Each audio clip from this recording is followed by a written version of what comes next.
So now we have our new document. The first thing that I want you guys to do is go open up your Pages window.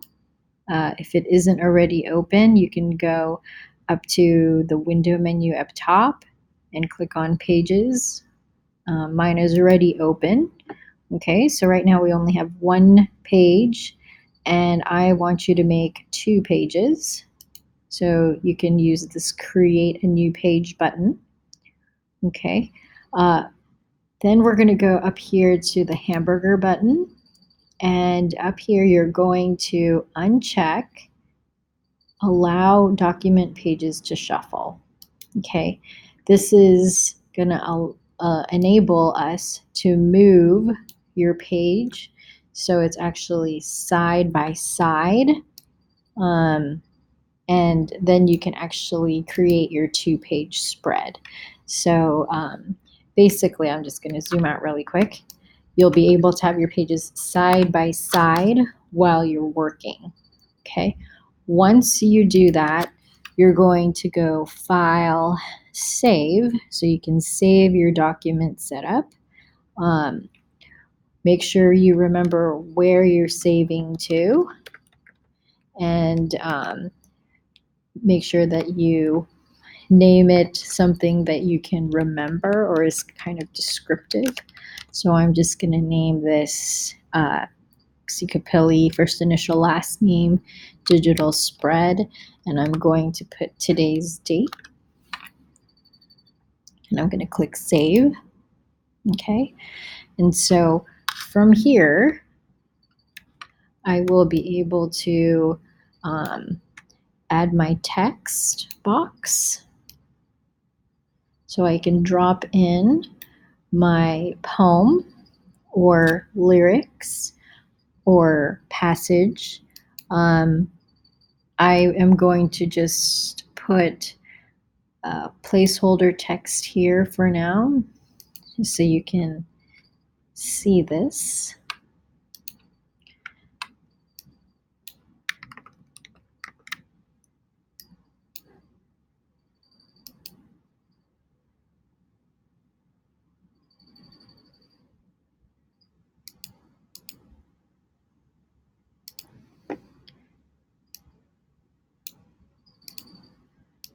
Feel free to adjust the size of your text, so it fills the area on this page. This is just kind of where I'm roughly placing it, but you can see I've just got it here. Like we discussed in class, you do have the freedom to place your text in different areas, but I'm just doing kind of like the basic layout just so you can get everything you need on the page. So once you have your text, on your document, it's 2 pages. Make sure you save, or you can click Command S. The next thing I'm going to do is I'm going to place my image that I worked on. So you're going to go to File, Place, and look for that image, that TIFF that you created. This is just a demo image. And I'm going to place it on the page, right? So if you would like, this is as basic as it will get. So you have your image here, your text here. If you do decide, and I would highly encourage you to get a little bit experimental or explore with your page layout if time allows, and kind of try out something new. We had a good different examples for different article layouts as well. So once you get here, make sure you go and save your file. I did Command S, so it saved it. If you want to see a preview of what your layout will look like without the guidelines, you can go to View, Screen Mode, and Preview, right? If you like how this looks, I would definitely encourage you to, at the very least, play around with, making some of your type bold.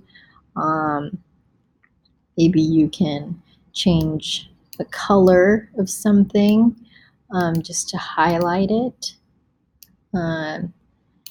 But I know the exploration will come easier to some of you. But please do try to kind of get some different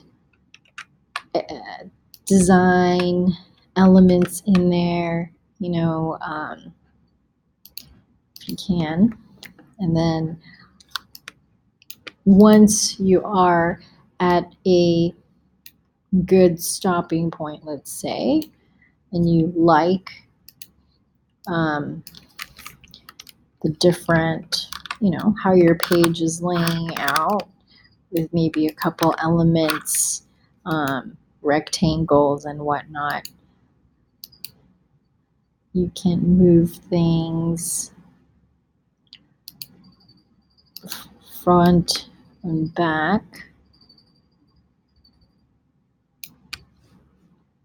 And don't forget to put the attribute of who said your poem. I'll just put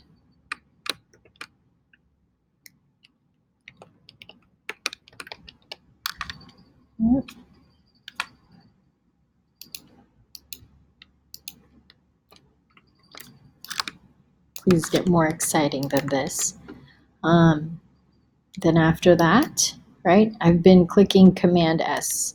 That's why this little button is always grayed out. But to save out your PDF, you're going to go to File, Adobe PDF Presets.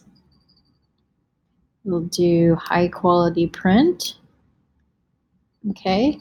This is by default going to save it into the same folder as your original file. So I'm okay with that. And it's going to name itself the same thing. And I'm going to click Save.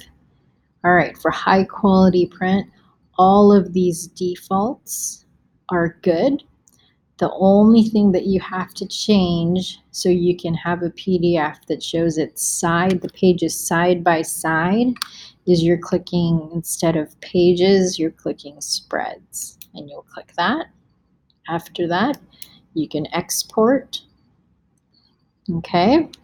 And then when I go into, let's say, my Adobe Acrobat, which is also included in your Creative Cloud, I'm going to open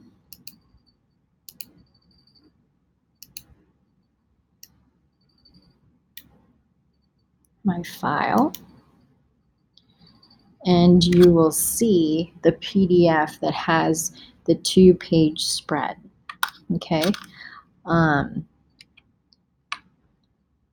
this is the file that you will upload to our shared class folder.